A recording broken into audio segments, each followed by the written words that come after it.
क्या लेके तू आया था और क्या लेके तू जाएगा।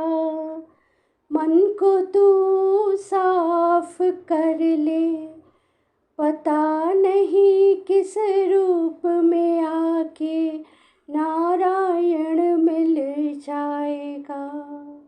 श्री भगवान कहते हैं, जैसे प्रज्वलित अग्नि ईंधन को भस्म कर देती है, उसी तरह हे अर्जुन, ज्ञान रूपी अग्नि भौतिक कर्मों के समस्त फलों को जला डालती है।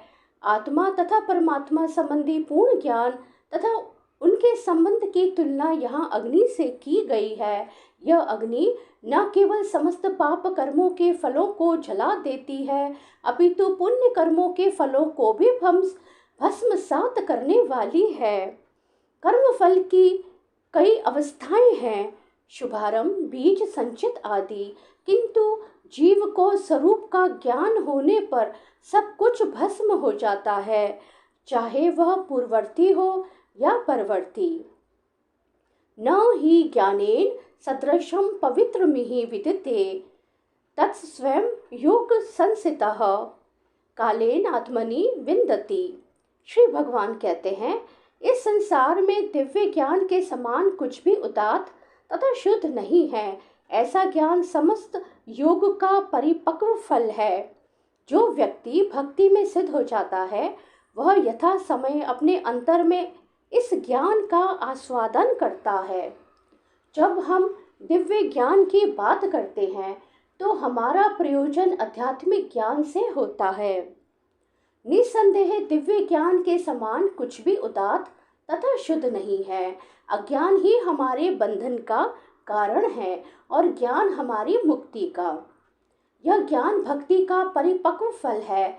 जब कोई दिव्य ज्ञान की अवस्था प्राप्त कर लेता है, तो उसे अन्यत्र शांति खोजने की आवश्यकता नहीं रहती, क्योंकि वह मन ही मन शांति का आनंद लेता रहता है। दूसरे शब्दों में, ज्ञान तथा शांति का पर्यवसान कृष्ण भावनामृत में होता है। भगवत गीता के संदेश की यही चरम परिणति है। श्री भगवान कहते हैं, जो श्रद्धालु दिव्य ज्ञान में समर्पित है और जिसने इंद्रियों को वश में कर लिया है, वह इस ज्ञान को प्राप्त करने का अधिकारी है और इसे प्राप्त करते ही वह तुरंत आध्यात्मिक शांति को प्राप्त होता है।